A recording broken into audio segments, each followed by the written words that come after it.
তুমি কোথা থেকে আসছো? আমি এসেছি কলকাতা উল্টোডাঙ্গা থেকে। আমার নাম হচ্ছে ঈশা ঘোষ।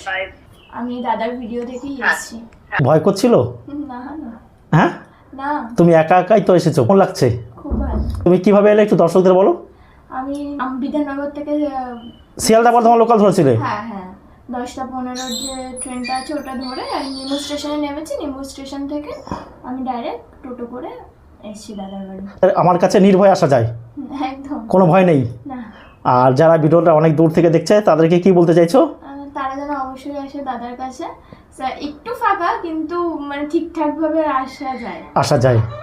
যাক, বলার জন্য তোমাকে আমাদের টিমের পক্ষ থেকে অসংখ্য ধন্যবাদ। আবার এসো। 2 টাকার কয়েন 2004 সাল কপার নিকেলে কলকাতা মিন্টের এই কয়েনটা হচ্ছে, এই কয়েনটাও আপনারা আমাদের কাছে বিক্রি করতেন। এগুলো 300, 500, 700 টাকা প্রতি পিস বিক্রি হয় বিভিন্ন কন্ডিশন অনুযায়ী। কয়েনের ক্ষেত্রে ও নোটের ক্ষেত্রে কন্ডিশন অত্যন্ত গুরুত্বপূর্ণ। রাত্রে যারা আমাকে ফোন করছেন, ফোনে পাচ্ছেন না, ফোনটা সুইচ অফ বলছে বা ব্যস্ত বলছে, আপনারা সকালে আসতে চাইছেন চলে আসবেন। হাওড়া থেকে Howrah Bardhaman main line local ধরবেন, আর শিয়ালদা থেকে শিয়ালদা বর্ধমান লোকাল ধরবেন। বর্ধমান যাওয়ার পথে আমাদের স্টেশন পড়বে, বর্ধমান যাবেন না, বর্ধমান যেতে আমাদের স্টেশনের নাম নিমো স্টেশন। মেমারি স্টেশনের পর নিমো স্টেশন, নিমো স্টেশনে নেমে টোটো স্ট্যান্ডে বলে যে আমি প্রকাশের কাছে যাবো, আমি প্রতিদিন থাকি, চলে আসবেন, কোনো অসুবিধা নেই। আর নিমো স্টেশনে নেমে অতি অবশ্যই আমাকে ফোন করবেন। 1 টাকার কয়েন 1947 সালের জজ 6 কিংয়ের এই কয়েনগুলো কিন্তু ম্যাগনেটে ধরবে। আবার এই কয়েন নিয়ে আপনারা ইউটিউবে বা ফেসবুকে দেখছেন যে অনেক টাকা দাম, এগুলো 30 টাকা, 40 টাকা, 50 টাকা প্রতি পিস বিক্রি হয়। 1988 নয়ডা আর 1991 নয়ডা হচ্ছে রেয়ার ক্যাটাগরি কয়েন। এই কয়েনের মধ্যে, এই কয়েনের মধ্যে কতগুলো রেয়ার ক্যাটাগরি কয়েন আপনারা লিখে রাখুন। 1982 সালের 1 টাকার কয়েন, যার দাম 10,000 টাকা থেকে 50,000 টাকা। 1983 হায়দ্রাবাদ মিন্ট, 1983 থাকবে, তার নিচে স্টার থাকবে বা তারা, যার দাম 10 লাখ টাকা থেকে 15 লাখ টাকা।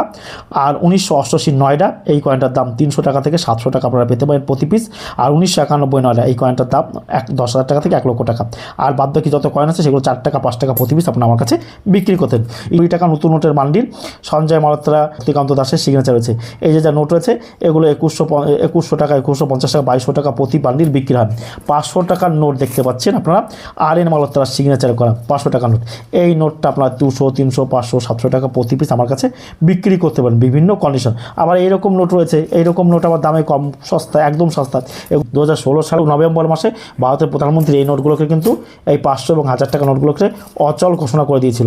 এই নোটগুলো প্রচুর পরিমাণে, এই নোটটা আপনারা আমার কাছে বিক্রি করতেন। 1 টাকার কয়েন রয়েছে আপনাদের কাছে এরকম 1962, 1950, 1962 একটা এবং 50 সালের 1 টাকা কয়েন 150 টাকা, 200 টাকা প্রতি পিস আপনারা আমাদের কাছে বিক্রি করুন। জগৎগুলোর একটা কয়েন পাওয়া যায়, সেটা মিউল কয়েন হয়, এই ডট ডট ডট ডট থাকবে না, এগুলো নর্মাল কয়েন। এই কয়েনগুলো আপনারা 50 টাকা, 70 টাকা, 100 টাকা প্রতি পিস আমরা কিনে থাকি। আর সেটা মিউল হলে, মিউল মানে এই ডট ডট থাকবে না, অন্য ডাইসের সাপোর্ট, সেটাও 5,000, 10,000, 15,000 টাকা বিক্রি হয় বিভিন্ন